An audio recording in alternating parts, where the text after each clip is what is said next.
May mga nakumpiskang patalim at iba pang ipinagbabawal sa Minor Basilica and National Shrine of Jesus Nazareno ngayong bisperas ng pista. Ang isang lalaki nakuhanan pa ng balisong.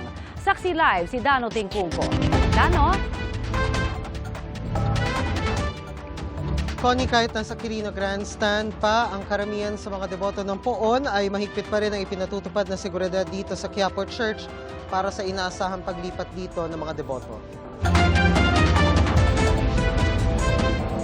3 bus ng pulis ang nasa Plaza Miranda galing sa PNP Region 3. Kasama sila sa mga magbabantay sa loob, labas at paligid ng Quiapo Church, lalo bukas sa pagsisimula ng Pista ng Jesus Nazareno. Overall, meron almost 14,000 na personnel ang ide-deploy. Composite na yon, PNP, Coast Guard, Medical, Fire, Jail, and AFP. Wala pa naman tayong namomonitor na any threat, pati doon sa grandstand. Tapos mamaya, I think 4 or 5 a.m. mag-i-start ng umandarang prosesyon.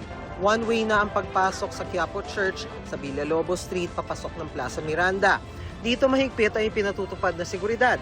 Narito ang X-ray machine na karaniwang makikita sa mga paliparan. Mula yan sa Office for Transportation Security sa hiling na rin ng Quiapo Church. Last year po siya, sir, nag-start.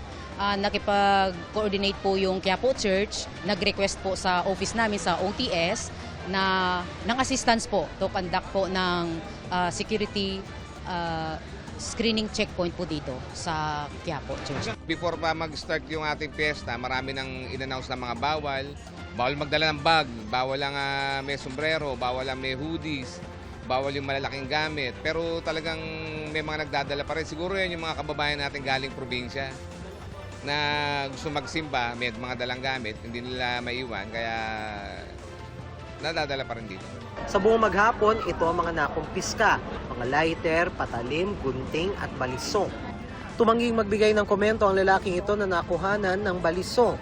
Kumpara sa Quirino Grandstand, mas konti pa ang tao sa Quiapo Church sa maghapon. Bagay na sinamantala ng ilang deboto tulad ng pamilya Aquino. Taon-taon dapat makapunta rito. Kaso ngayon lang po nagkaroon ng chance na makapunta po ulit dito sa Quiapo Church. Si Eden, na 5 taon ng deboto ng Nazareno matapos daw gumaling ang malalang sakit sa bato ng kanyang ina. Yung mother ko dati, muntik ng kasi nagkasakit. Tapos hiniling ko lang din sa kanya. Naging okay naman siya. Siguraduhin malakas yung katawan, huwag magdala ng sobrang pera, huwag magdala ng sobrang gamit, alahas o mamahaling mga relo. At kung maaari, iwan nyo na lang yung mga anak nyo sa bahay para hindi magkaroon ng chance ng pagkawala.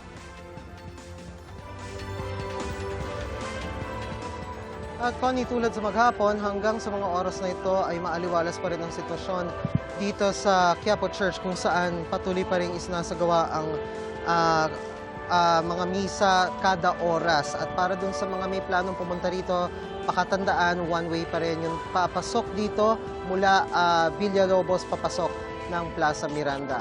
At live pa rin mula rito sa Quiapo Church para sa GMA Integrated News. Ako si Dano Tingkungko, ang inyong saksi. Mga kapuso, maging una sa saksi. Mag-subscribe sa GMA Integrated News sa YouTube para sa iba't ibang balita.